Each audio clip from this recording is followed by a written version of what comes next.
In today's Leeds news, Leeds players return early for internationals, Spertsyan Reports dismissed, clubs push for Maeda, Kilicsoy Talks, and Leeds changing transfer plans.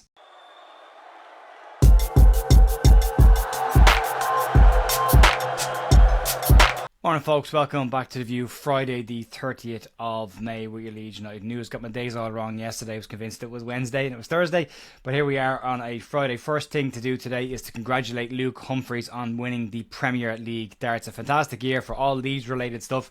Leeds win the Championship, Leeds women win the Cup, Leeds under-21s win a Cup, and Luke Humphries wins the Premier League of darts. So well done to Luke, fantastic achievement there. Also, we do have an update. The squads have been released for the Leeds Creator Cup taking part in July 20th. I'll keep that till the end of the video. If you're interested, I'll see you over there for that. In the meantime, let's get into the news, and we'll start off with some players returning early for international duty, and this comes from a piece in the Yorkshire Evening Post today written by Lee Sober. Then 3 weeks off, and a whole host of Leeds United players will be returning to training as they gear up for this summer's international friendlies, World Cup qualifiers and other competitions. The players in question will likely get some more time off after their internationals, which may impact slightly Leeds United's pre-season plans, but these are experienced and established Leeds players, so they should be fine. Players in question, Ilya Groove's the first one out of the gate, and he will have 2 Bulgarian friendlies against Cyprus and Greece this summer. Ethan Ampadu, Carl Darlow, Joe Rodon, Dan James and Charlie Krug will all take part in Wales World Cup qualifiers against Liechtenstein and Belgium. Max Verber has World Cup qualifiers against Romania and San Marino, while Junior Firpo has a whole host of games. He has friendlies as well as the CONCACAF Gold Cup for the Dominican Republic. Brendan Aronson also taking part in the Gold Cup as well, while Isaac Schmidt has friendlies for Switzerland against Mexico and the United States of America. Willy Gnonto and Matteo Joseph will be in Euro under-21 action this summer, and in some good news, Ao Tanaka has been rested from the Japanese squad to allow him some time to recover after what's been a hell of a season for Tanaka, and he must be exhausted after the year in question, so he's been given some time off. As we say, most of these players will get additional time off when they do come back. Leeds players not due back in training for another few weeks just yet. Let's move on and talk about reports coming out of Russia around Eduard Spertsyan, and over the last few months Eduard Spertsyan's name has come up periodically in relation to Leeds, and reports last week said that Leeds may have even gone a step further and had inquired about the player, but today those reports have been countered and are said to be untrue. Shapanat in Russia have looked into the claims of interest from Leeds in Eduard Spertsyan, and they say that they have contacted the source in relation to this, and the source has told them the following. The English club have not sent and does not plan to send an offer for the player in the summer, despite specific interest in the player during the winter. The report confirms that Leeds did have some interest in Eduard Spertsyan back in January, but it does say that Leeds may have moved on to other targets, and Spertsyan is not a deal that's likely to happen. However, in the same report, it also says that things can change and Leeds could revisit this towards the end of the window should they not get targets that they're after. They know the deal around Spertsyan, they know the fee they need to pay, they know the wage demands from inquiring in January, so a lot of the inquiry work is already done. They could move back in later on in the window and make a move for him, but at the same time, I would imagine at this point you can probably take Spertsyan's name off your transfer bingo card for this summer. We'll see what happens. Let's move on. Let's talk about Dusan Maeda, another player linked with Leeds in the last couple of weeks and months, but very loosely from reports in Scotland. According to reports today, though, in Turkey, as well as from Football Asia, Fenerbahce and Leeds are both said to be pushing hard to get a deal done for the Japanese international. Maeda has had some very impressive years playing at Celtic. He plays as a 10, a 9 or as a wide right player, and this season he picked up the Scottish PFA Player of the Season award. This year he scored 16 league goals, added 10 assists in 30 league starts for Celtic. He scored 4 times in 9 starts in the Champions League, and at 27 years of age he's only coming in to his peak years. Maeda is known for his work rate, his commitment and his energy levels, which are all traits that we know Daniel Farke likes in players. Jose Mourinho in the reports though is said to be personally interested in bringing Maeda to Fenerbahce and wants to get a deal done. But there are also reports in Turkey that Jose Mourinho might not be the Fenerbahce next season, with some saying that he could in fact be moving towards the Portuguese national job at some point. Leeds are credited with watching the situation in this. I think the word that was used was Leeds are hanging around the fringes waiting to see what happens with this one.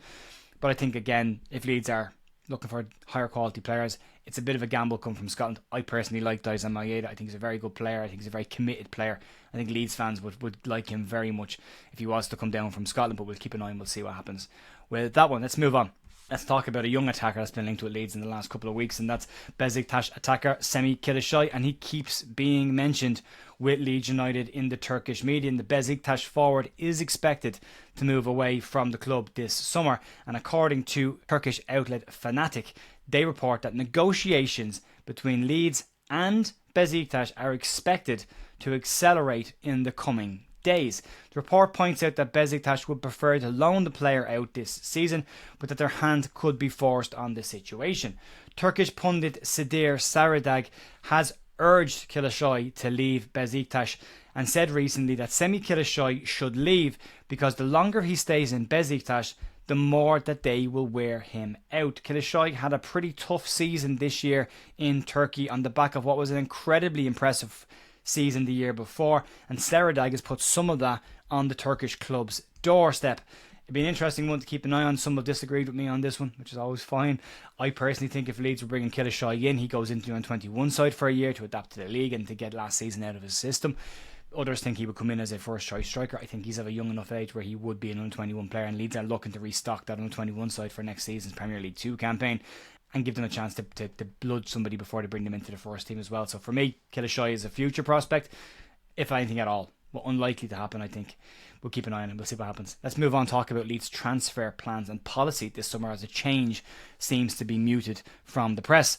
A report from The Athletic today has looked deeper into Leeds United's transfer policies for the upcoming transfer window and shows the type of players that Leeds are looking at. The piece shows that Leeds are looking for players that have a proven track record of keeping teams in the Premier League. Baron Cross writes that Leeds' data department have done a huge amount of research into what it takes to stay in the Premier League and are looking at players who have successfully kept clubs in the Premier League over the last few seasons. So we're looking forward to a Rafinha turn to Leeds United next season. Joking. Anyway, Cross says that Leeds will sign a mixture of profiles this summer, but the Premier League players are the players that they want as a priority. It's an interesting insight into what will be a change of philosophy for the 49ers, whose plans over the last couple of seasons seem to have geared more around getting some smart loans in, but also having a good strong look at the continent as well to see what bargains they can get there. Policies worked pretty well for them so far, but that step into the Premier League, maybe they're now looking at it from a perspective of, well, we need to have proven entities here,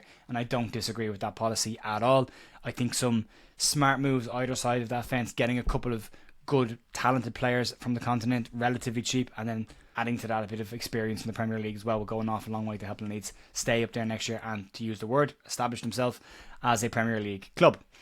Right, let's move on. Let's talk about a bit of fun stuff. And the Leeds Creator Cup is happening on July 20th at John Charles Stadium for Sport. As you know, I've been talking forever about this one, but the ticket details are down below. But as you can see on the screen there right now, the team sheets have been named for the Roses as well as the Peacocks for this game, as the two sides are named. Interesting looking names in that pile as well. You can decide which you think is the more talented side based on what we talk about rather than what we actually do, and we'll see if any of us have any ability once we get on the pitch together. But yeah, John Charles Stadium for Sport, July 20th for Prostate Cancer UK. It'll be a lot of fun. Grab a ticket, come down and support us. £7 for adults, £3 for tickets. It'll be a good day. Right, I'll leave it there, folks, and I will be back today 2:30 over on bigup.com to do a little bit of a deeper dive into the goalkeepers that have been linked with Leeds United and comparing them to our existing goalkeepers as well, to see should Leeds stick or twist for next season. We'll see what happens. I'll talk to you then, and I'll see you back here in the morning for more Leeds news. Talk to you then. See ya. Bye.